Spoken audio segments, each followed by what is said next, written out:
안녕하세요. 벨라입니다. 오늘은 투자에 대한 얘기를 좀 해보려고 해요. 여러분들은 본인의 자산을 어떻게 관리하고 어디에 투자를 하고 계신가요? 네. 뭐, 다양하죠. 주식 하시는 분 있고, 펀드 하시는 분 있고, 예금에 투자하시는 분 있고, 다양하겠지만, 일단 저 같은 경우는 다들 돈이 많지는 않잖아요. 사회 초년생들은 특히나 그렇고. 그래서 부동산을 겨우겨우 집을 마련했다.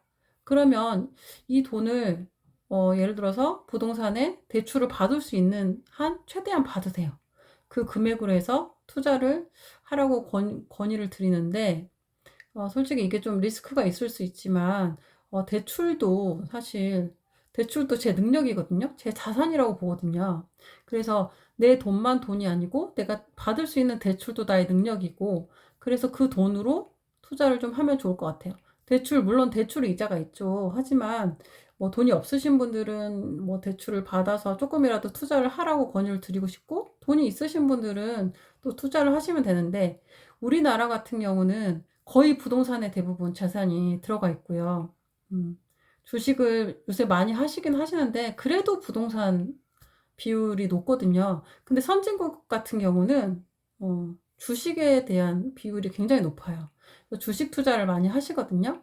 그래서 제 생각에는, 조금씩 조금씩 저희 나라도 부동산에 너무 치우치기보다는 주식이라든가 코인이라든가 금, 여러 가지 투자가 있잖아요. 그래서 그런 투자 방식으로 해서 조금씩 전환되는 것도 부동산에 너무 많이 넣지 말고 제 생각에는 뭐 7대 3, 처음에는 뭐 8대 2였다 그러면 7대 3 아니면 6대 4 이 정도로 해서 조금씩 조금씩 늘려가는 게 좋다고 생각을 하고 투자에 있어서 이런 말씀을 많이 들어보셨을 거예요.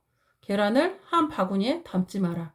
네. 그 말이 무슨 말이냐면, 하나에 투자를 했다가, 뭐, 주식도 뭐, 한 종목에 전 재산 투자했다가, 그게 끝나면 끝나는 거거든요. 그렇게 투자하지 말라는 거예요. 그러니까 저희는 신이 아니기 때문에, 아무리 요새 유튜버들도 그렇고, 전문가들도 그렇고, 주변에서 여기에 투자해라, 뭐, 대박 났다, 이렇게 해서 들어갔는데, 그것만 믿고 들어갔다가는, 거기가 또 대박이 났다가 갑자기 뚝 떨어져서, 쪽박이 될 수도 있는 거거든요. 그래서 그거는, 진짜 신이 아닌 이상 아무도 모른다. 전문가들도 예측은 하는 거지만 그걸 확실히 알 수 있는 사람은 아무도 없다라는 거죠.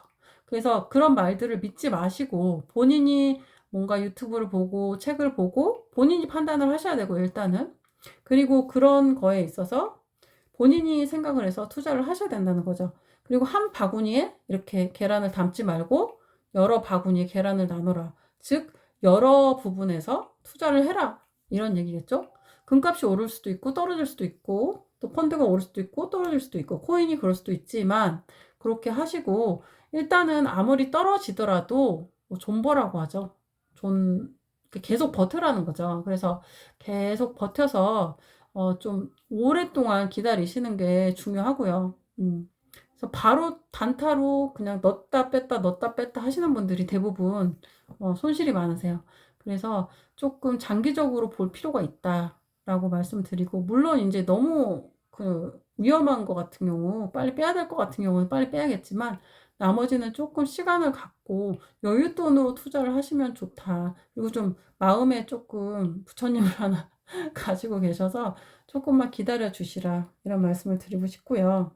음, 그 마지막으로는, 사람에 투자해라. 이런 말씀을 드리고 싶어요. 전 재산에 있어서 뭐 주식 투자하고 금 투자하고 어디 투자해야 돼요? 막 이렇게 얘기를 하시는데 그런 것도 중요하죠, 물론. 근데 사람에 투자를 해야 돼요.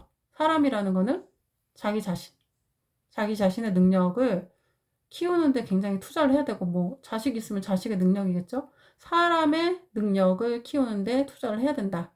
그게 나중에 미래에 큰 자산이 되거든요. 결국에는 사람이 재산이다 이런 말 있잖아요. 그래서 나에게 투자하는 돈을 아끼지 마세요. 그래서 어느 정도의 비율로 내가 어디에 어느 정도의 비율로 뭐를 투자할 것인지 퍼센티지를 종이에 적어보고 이렇게 해서 그거는 계획은 계속 바뀌어 나가도 상관은 없지만 내가 부동산에 몇 프로가 있나, 내 자산이 주식에 몇 프로가 있나, 나의 투자하는 금액은 얼마인가, 나한테 투자하는 금액은 얼마인가, 이렇게 나눠서 한번 해서 포트폴리오를 짜서 계획을 세워보면 참 좋을 것 같습니다. 네. 오늘 영상은 여기까지고요. 좋은 도움이 되셨다면 구독, 좋아요, 알림 설정 부탁드릴게요. 벨라였습니다. 안녕.